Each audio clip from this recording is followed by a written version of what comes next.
இன்றைக்கி அடை தோசை எப்படி செய்யறதுன்னு பார்க்கலாம். அதுக்கு நான் இட்லி அரிசி வந்து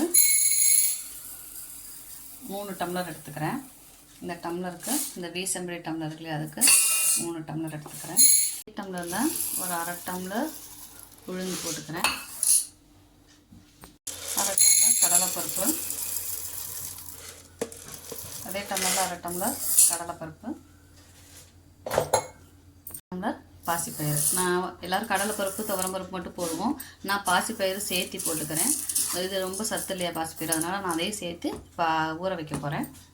ஊறுற அளவுக்கு தண்ணி ஊற்றி ஒரு 3 மணி நேரம் ஊற வச்சுக்கலாம். இப்போ இது 3 மணி நேரம் ஊறட்டும். ஊற வச்சது நல்லா ஊறி வந்துருச்சு. ஸோ இப்போ இதோட நான் என்ன சேர்த்துக்க போகிறேன்னா 3 வரமிளகா. உங்களுக்கு காரத்துக்கு ஏற்ற மாதிரி செஞ்சுக்கோங்க. குழந்தைங்களுக்கு காட்டணும்னா காரம் கம்மியாக போட்டுக்கலாம். 3 வரமிளகா. அடுத்து கொஞ்சோண்டு சீரகம் கொஞ்சோண்டு. அடுத்து இதில் நான் இந்த 3 தக்காளி சின்னதாக சைஸில் ஒரு 3 தக்காளி எடுத்து நறுக்கி சேர்த்துக்க போகிறேன். சேர்த்து இதை ஆட்டி எடுத்துக்கலாம். மாவு பார்த்திங்கன்னா நம்ம எடுத்தாச்சு ஆட்டி, கொஞ்சம் குறைன்னு மாவு ஆட்டி எடுத்துக்கலாம்.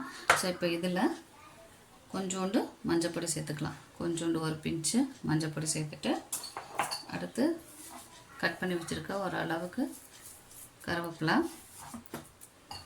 கொத்தமல்லி ஒரு கைப்பிடி அளவு சேர்த்து மாவுக்கு தேவையான உப்பையும் சேர்த்துக்கலாம்.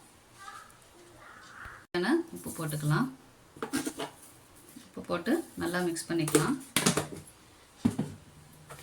இப்போ நீங்கள் பார்த்தீங்கன்னா சாதாரண அடை தோசை மாவில் என்ன பண்ணுவாங்கன்னா வெறும் பருப்பு மட்டும் தான் போடுவாங்க, தக்காளி போட மாட்டாங்க. நான் தக்காளி போட்டிருக்கேன். சில பேருக்கு இந்த ஃபுல் பருப்பு இருக்கிறப்போ கொஞ்சம் ஹெவியாக தோணும். ஸோ இப்போ நம்ம கொஞ்சம் தக்காளி போட்டு சீரகம் இதெல்லாம் போட்டு ஆட்டுறப்ப கொஞ்சம் லைட்டாக இருக்கும், டேஸ்டியாகவும் கிடைக்கும் நமக்கு. இப்போ இது பார்த்தீங்கன்னா 3 மணி நேரம் புளிக்க வச்சும் சாப்பிட்லாம். புளிக்க வச்சு பார்த்தோம்னா இன்னும் கொஞ்சம் டேஸ்டியாக இருக்கும். நம்ம உடனே சுடணுன்னாலும் சுட்டுக்கலாம், அதுவும் டேஸ்டியாக தான் இருக்கும். பார்த்தீங்கன்னா கொஞ்சம் கெட்டியாக இருக்குது. அதனால் நம்ம என்ன பண்ணணும்னா கொஞ்சம் தண்ணி விட்டு தோசை மாவு பதத்துக்கு நம்ம மிக்ஸ் பண்ணிக்கலாம்.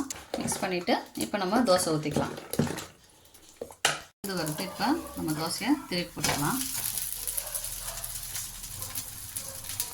திருப்பி போட்டு நல்லா வெந்துச்சு தோசையை எடுத்துக்கலாம். ஸோ இதே மாதிரி சுட்டு எடுத்துக்கலாம்.